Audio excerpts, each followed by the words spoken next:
नमस्कार मित्रमैत्रिणींनो, आपल्या पाटील्स कॉर्नर्स या चॅनेलमध्ये सर्वांचं खूप खूप मनापासून स्वागत आहे. आत्ताच नवरात्र संपून आता आपण दिवाळीच्या आगमनाची तयारी करणार आहोत. तर आता लवकरच दिवाळीला सुरुवात होणार आहे. तर या दिवाळीमध्ये धनत्रयोदशीच्या दिवशी आपल्याला सोनं चांदी याच्यापेक्षा मौल्यवान अशा या एक गोष्ट आपण आपल्या घरामध्ये आणायची आहे. यामुळं आपल्या घरामध्ये सुख, शांती आणि समृद्धी लाभते बघा. तर तुम्हाला मी या 7 वस्तू सांगणार आहे. यापैकी एक तरी वस्तू किमान तुम्ही तुमच्या घरामध्ये धनत्रयोदशीच्या दिवशी किंवा धनत्रयोदशीच्या दिवशीच्या अगोदर तुम्हाला ही वस्तू तुमच्या घरामध्ये आणून ठेवायची आहे. तर ही का आणावी याचंसुद्धा आपल्याला या व्हिडिओमध्ये पूर्ण माहिती मिळून जाईल.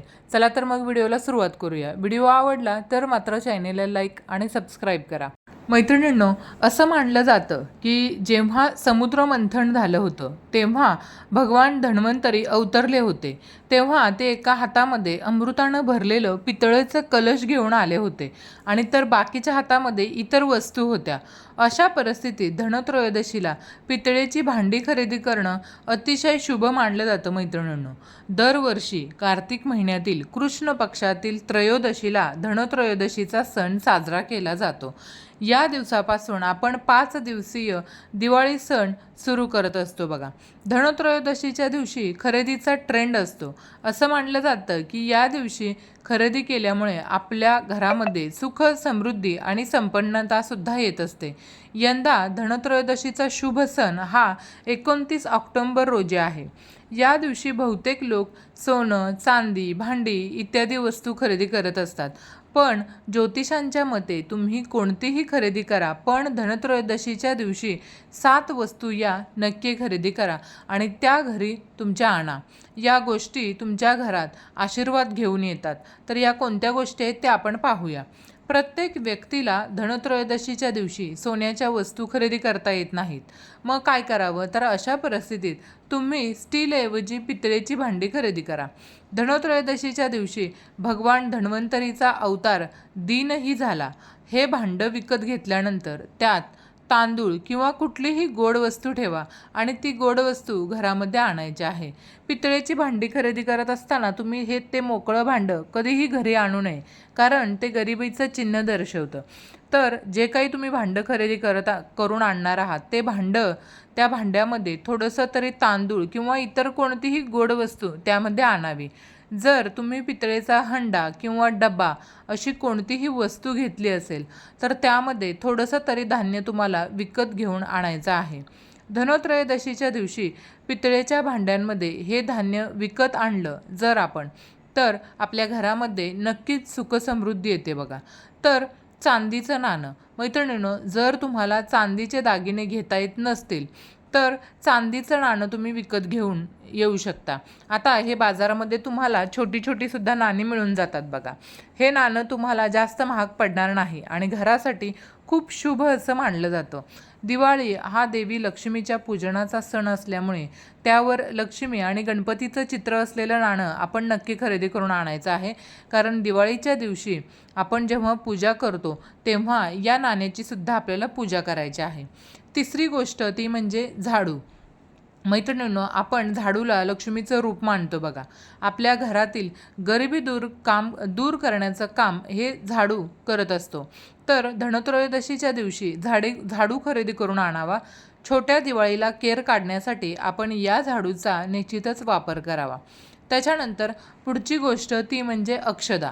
आपण तांदळाला अक्षदा म्हणतो बघा. तर हे घराचं नुकसान होऊ देत नाही, म्हणून ते नशीब आणि समृद्धीचं प्रतीक मानलं जातं.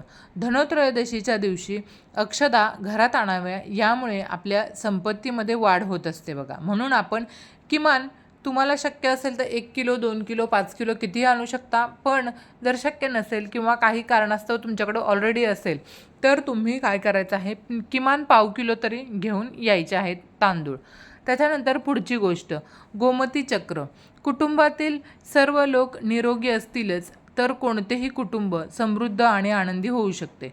म्हणूनच म्हटलं जातं की पहिले सुख म्हणजे निरोगी शरीर, आणि निरोगी शरीर राहण्यासाठी 11 गोमेद चक्र खरेदी करा आणि धनत्रयोदशीच्या दिवशी तुमच्या घरी आणा. दिवाळीच्या दिवशी त्यांची पूजा करा आणि यानंतर त्यांना पिवळ्या कपड्यामध्ये बांधून तिजोरीमध्ये ठेवा. यामुळं काय होतं तर तुमच्या घरातील लोक निरोगी राहतात आणि तुमचं कुटुंबामध्ये सुद्धा सुख समृद्धी लाभली जाते बघा.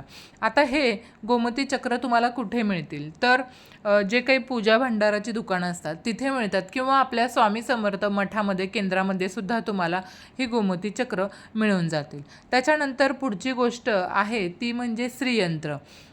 आता माता लक्ष्मीला श्रीयंत्र अत्यंत प्रिय आहे, म्हणून धनत्रयोदशीच्या दिवशी श्रीयंत्र घरात आणायचं आहे आणि दिवाळीच्या दिवशी त्याची पूजा करायची आहे.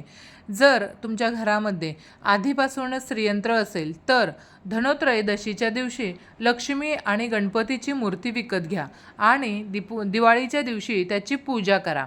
मैत्रिणींनो, आता ज्यांच्याकडे आधीपासूनच आहे श्रीयंत्र त्यांनी काय करायचं आहे, त्याच श्रीयंत्राची पूजा या दिवशी करायची आहे लक्ष्मीपूजनाच्या दिवशी. आणि ज्यांच्याकडे नाही आहे त्यांनी मात्र नवीन या दिवशी खरेदी करून आणायचं आहे. त्याच्यानंतर पुढची वस्तू ती म्हणजे कोथिंबीर. आता तुम्ही म्हणाल कोथिंबीर कशी काय, तर धनत्रयोदशीच्या दिवशी कोथिंबीर खरेदी करावी आणि दिवाळीच्या दिवशी लक्ष्मीला ती अर्पण करावी. यानंतर तुम्ही तुमच्या घराच्या बागेमध्ये किंवा भांड्यामध्ये काही बिया पेरा.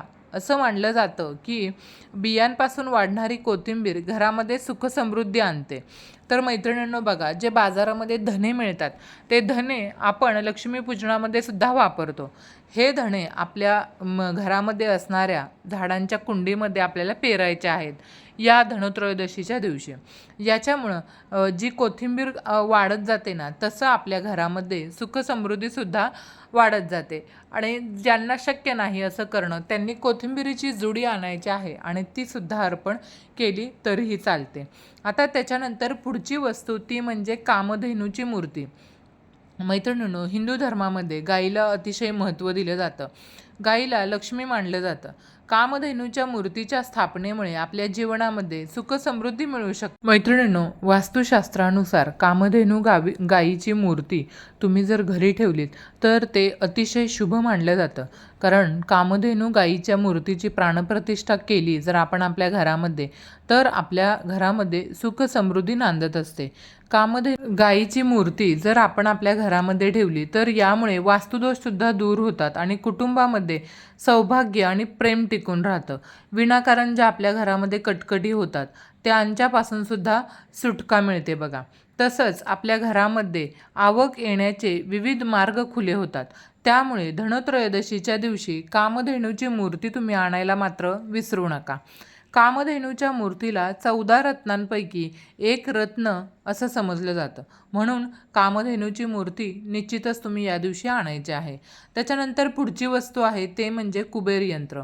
लक्ष्मी देवी ही संपत्तीची देवी आहे तर कुबेर देव हे संपत्तीचे रक्षक आहेत.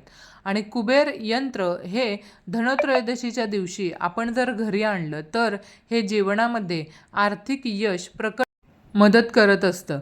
मैत्रिणींनो, करिअरची संधीसुद्धा वाढते यामुळे बघा. तर कुबेर यंत्र घरी ठेवल्यामुळे तुमच्या करिअरमध्ये सकारात्मक परिणाम झालेला दिसून येईल तुम्हाला. तसंच या यंत्रातील सकारात्मक ऊर्जा तुम्हाला लोकांशी अधिक चांगलं जोडण्यासाठी सुद्धा मदत करत असते. त्याच्यानंतर पुढचं यंत्र आहे ते म्हणजे रुद्रयंत्र. रुद्र हे मूलतः भगवान शिव किंवा शंकराचं रूप आहे, म्हणून त्याला रुद्रयंत्र असं म्हणतात. जर हे यंत्र भगवान शिवांच्या मंत्रानं योग्यरित्या आपण जर आणलं असेल तर जसं की ओम नमः शिवाय आणि इतर शक्तिशाली मंत्र असं म्हणून जर ते आपण व्यवस्थितरित्या आपल्या घरामध्ये आणून त्याचं विधिवत पूजा केली तर त्याचे अत्यंत चांगले फायदे आपल्याला दिसून येतात. कारण हे आपल्या शत्रूचा नाश करत असतात. तसंच दुष्ट आत्मा असेल किंवा काही बाहेरची बाधा झाली असेल, नातेसंबंध आपले बिघडले असतील तर या सर्व संबंधित बऱ्याच गोष्टी ज्या असतात त्या समस्या आपल्या या यंत्रामुळे सुटू शकतात. त्यामुळे रुद्रयंत्र घरात आणणं अतिशय आवश्यक आहे. यामुळे घरामध्ये सुखसमृद्धी तर नांदतेच, त्याबरोबर घरामध्ये असलेल्या नकारात्मक शक्तीचा सुद्धा ऱ्हास होतो. मैत्रिणींनो, आता पुढची गोष्ट आहे ती म्हणजे लक्ष्मीची मूर्ती. धनत्रयोदशीच्या दिवशी आपण आपल्या घरामध्ये लक्ष्मीची मूर्ती आणावी. घरामध्ये सुखसमृद्धी तर नांदतेच, त्याचबरोबर आपल्या घरामध्ये धनाची प्राप्तीसुद्धा होते. त्यामुळे या दिवशी लक्ष्मीची मूर्ती घरात आणून स्थापन करणं, त्याची स्थापना करणं हे खूप शुभ मानलं जातं. तर मैत्रिणींनो, या 7 पैकी तुमच्याकडे ज्या वस्तू पहिल्यापासूनच आहेत त्याची तुम्ही विधिवत पूजा करू शकता, पण ज्या वस्तू नाहीत त्याची मात्र तुम्ही निश्चितच खरेदी करू शकता. तर मैत्रिणींनो, या वस्तू तुम्ही खरेदी करा किंवा यातील किमान एक तरी वस्तू तुम्ही तुमच्या घरामध्ये निश्चितच आणायची आहे धनत्रयोदशीच्या दिवशी. यामुळं तुमच्या घरामध्ये सुख, शांती, समृद्धी नांदेल आणि संपत्तीमध्ये सुद्धा तुमच्या वाढ होईल. तर ही माहिती पूर्ण व्हिडिओ तुम्हाला आवडला असेल तर चॅनेलला लाईक, शेअर, सबस्क्राईब करायला विसरू नका.